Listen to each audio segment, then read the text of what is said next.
A la hija del faraón, Salomón la trasladó de la ciudad de David al palacio que le había construido, pues dijo: mi esposa no debe vivir en el palacio de David, rey de Israel, porque los lugares donde ha estado el arca del Señor son sagrados. En el altar del Señor que había construido frente al atrio, Salomón ofrecía holocaustos al Señor los días correspondientes, según lo ordenado por Moisés, los sábados, las fiestas de la luna nueva y las 3 fiestas anuales, es decir, la de los panes sin levadura, la de las semanas y la de las enramadas.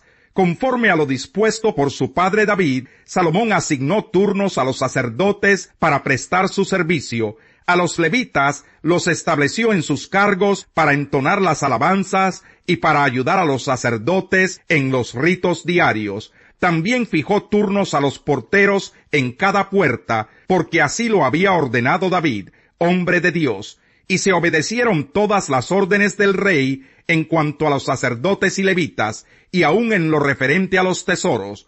Toda la obra de Salomón se llevó a cabo, desde el día en que se echaron los cimientos del templo hasta que se terminó de construirlo. Así el templo del Señor quedó perfectamente terminado. Luego Salomón se dirigió a Esión-Geber y a Elat, en la costa de Edom. Hiram, por medio de sus oficiales, le envió a Salomón barcos y marineros expertos. Estos y los oficiales de Salomón navegaron a Ofir y volvieron con unos 15,000 kilos de oro que le entregaron al rey Salomón. Capítulo 9. La reina de Sabá se enteró de la fama de Salomón, así que fue a verlo en Jerusalén para ponerlo a prueba con preguntas difíciles. Llegó con un séquito muy grande. Sus camellos llevaban perfumes, oro en abundancia y piedras preciosas. Al presentarse ante Salomón, le preguntó todo lo que tenía pensado, y él respondió a todas sus preguntas. No hubo ningún asunto, por difícil que fuera, que Salomón no pudiera resolver. La reina de Sabá se quedó atónita ante la sabiduría de Salomón, y al ver el palacio que él había construido, los manjares de su mesa, los asientos que ocupaban sus funcionarios, el servicio y la ropa de sus criados y coperos, y los holocaustos que ofrecía en el templo del Señor. Entonces le dijo al rey: todo lo que escuché en mi país acerca de tus triunfos y de tu sabiduría es cierto. No podía creer nada de eso hasta que vine y lo vi con mis propios ojos, pero en realidad no me habían contado ni siquiera la mitad de tu extraordinaria sabiduría. Tú superas todo lo que había oído decir de ti. Dichosos tus súbditos. Dichosos estos servidores tuyos que constantemente están en tu presencia bebiendo de tu sabiduría, y alabado sea el Señor tu Dios, que se ha deleitado en ti y te ha puesto en su trono para que lo representes como rey. En su amor por Israel, tu Dios te ha hecho rey de ellos para que gobiernes con justicia y rectitud, pues Él quiere consolidar a su pueblo para siempre. Luego la reina le regaló a Salomón 3,960 kilos de oro, piedras preciosas y una gran cantidad de perfumes. Jamás volvió a haber perfumes como los que la reina de Sabá le obsequió al rey Salomón. Además del oro de Ofir, los oficiales de Hiram y los de Salomón trajeron madera de sándalo y piedras preciosas. Con la madera el rey construyó escalinatas para el templo del Señor y para el palacio real, y también hizo arpas y liras para los músicos. Nunca antes se había visto en Judá algo semejante. El rey Salomón, por su parte, le dio a la reina de Sabá todo lo que a ella se le antojó pedirle, lo cual fue más de lo que ella le dio al rey.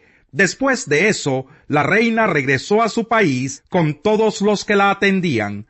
La cantidad de oro que Salomón recibía anualmente llegaba a los 22,000 kilos, sin contar los impuestos que pagaban los mercaderes y comerciantes. También los reyes de Arabia y los gobernadores del país le llevaban oro y plata a Salomón. El rey Salomón hizo 200 escudos grandes de oro batido, en cada uno de los cuales se emplearon 6,5 kilos de oro. Hizo además 300 escudos más pequeños, también de oro batido, empleando en cada uno de ellos 3 kilos de oro. Estos escudos los puso el rey en el palacio llamado Bosque del Líbano. El rey hizo también un gran trono de marfil, recubierto de oro puro. El trono tenía 6 peldaños, un estrado de oro, brazos a cada lado del asiento, 2 leones de pie junto a los brazos, y 12 leones de pie sobre los 6 peldaños, uno en cada extremo. En ningún otro reino se había hecho algo semejante.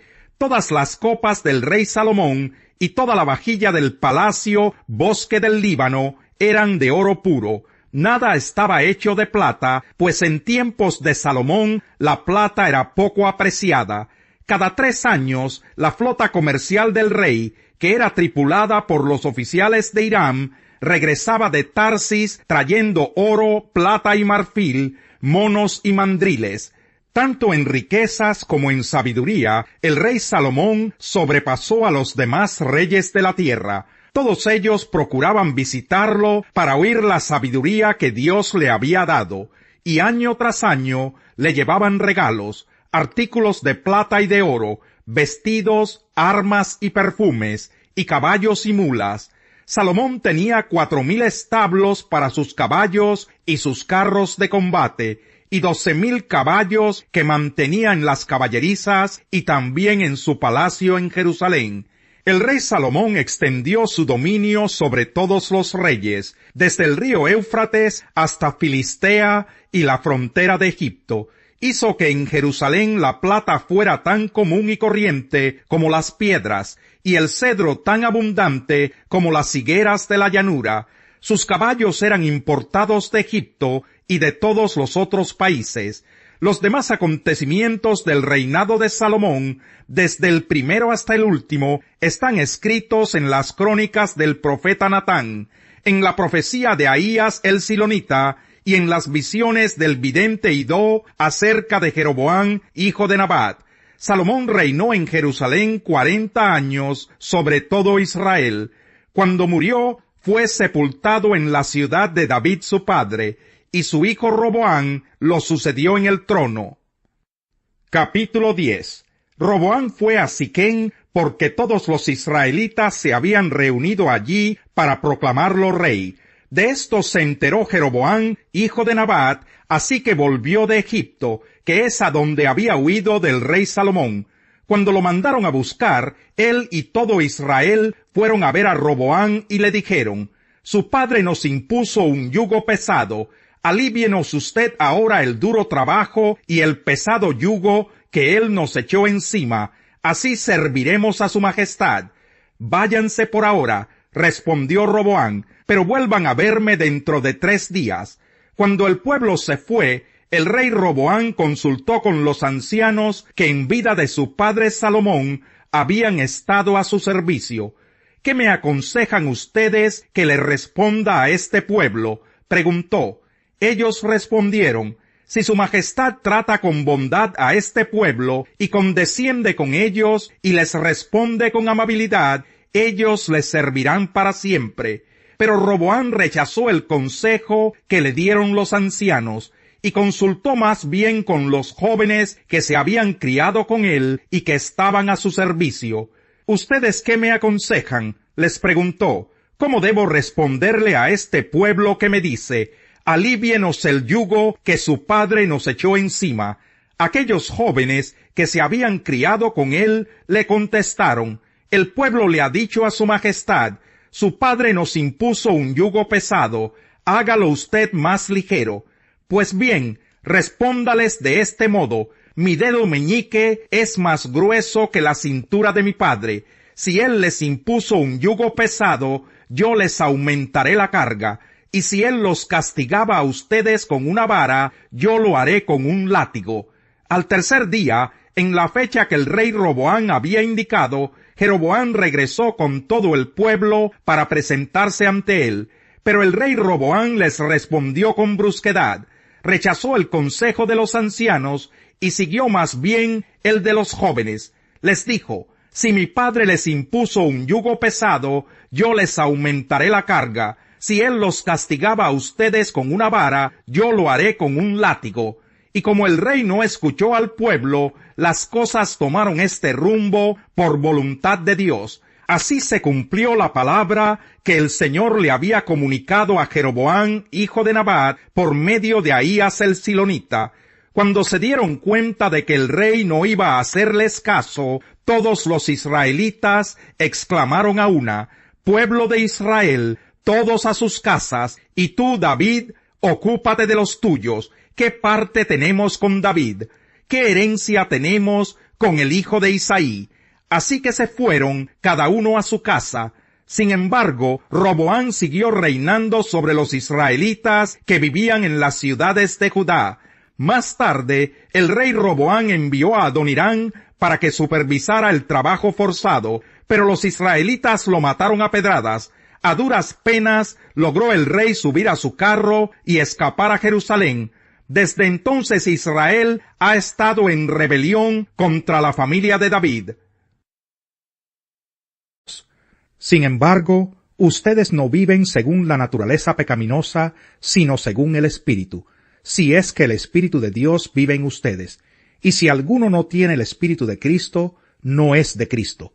Pero si Cristo está en ustedes, el cuerpo está muerto a causa del pecado, pero el Espíritu que está en ustedes es vida a causa de la justicia.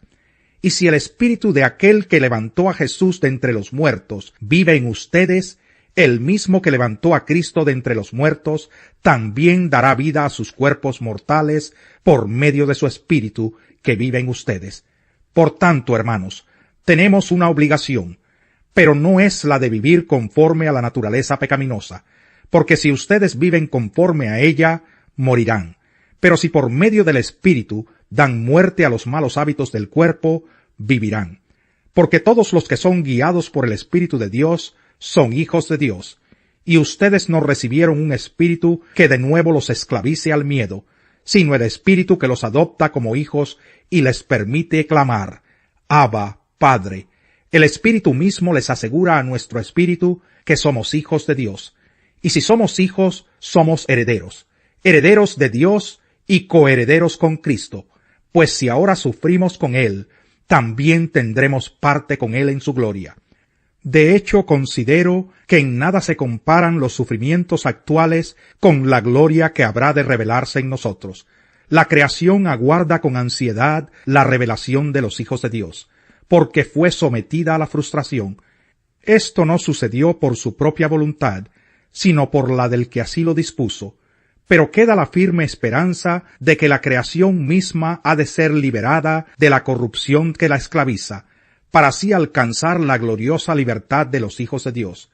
Sabemos que toda la creación todavía gime a una, como si tuviera dolores de parto, y no sólo ella, sino también nosotros mismos, que tenemos las primicias del Espíritu, gemimos interiormente mientras aguardamos nuestra adopción como hijos, es decir, la redención de nuestro cuerpo, porque en esa esperanza fuimos salvados. Pero la esperanza que se ve ya no es esperanza. ¿Quién espera lo que ya tiene? Pero si esperamos lo que todavía no tenemos, en la espera mostramos nuestra constancia. Extendiendo su mano desde lo alto, tomó la mía y me sacó del mar profundo. Me libró de mi enemigo poderoso, de aquellos que me odiaban y eran más fuertes que yo. En el día de mi desgracia me salieron al encuentro, pero mi apoyo fue el Señor. Me sacó a un amplio espacio, me libró porque se agradó de mí. El Señor me ha pagado conforme a mi justicia, me ha premiado conforme a la limpieza de mis manos, pues he andado en los caminos del Señor. No he cometido mal alguno, ni me he apartado de mi Dios. Presentes tengo todas sus sentencias, no me he alejado de sus decretos. He sido íntegro con él, y me he abstenido de pecar. El Señor me ha recompensado conforme a mi justicia, conforme a la limpieza de mis manos. Tú eres fiel con quien es fiel, e irreprochable con quien es irreprochable. Sincero eres con quien es sincero, pero sagaz con el que es tramposo. Tú das la victoria a los humildes, pero humillas a los altaneros. Tú, Señor, mantienes mi lámpara encendida. Tú, Dios mío, iluminas mis tinieblas. Con tu apoyo me lanzaré contra un ejército. Contigo, Dios mío, podré asaltar murallas. El camino de Dios es perfecto. La palabra del Señor es intachable. Escudo es Dios a los que en él se refugian. ¿Quién es Dios sino el Señor? ¿Quién es la roca sino nuestro Dios? Es él quien me arma de valor y endereza mi camino. Da a mis pies la ligereza del venado y me mantiene firme en las alturas. Adiestra mis manos para la batalla y mis brazos para tensar arcos de bronce. Tú me cubres con el escudo de tu salvación y con tu diestra me sostienes. Tu bondad me ha hecho prosperar. Me has despejado el camino, así que mis tobillos no flaquean. El que roba a su padre y echa a la calle a su madre es un hijo infame y sinvergüenza.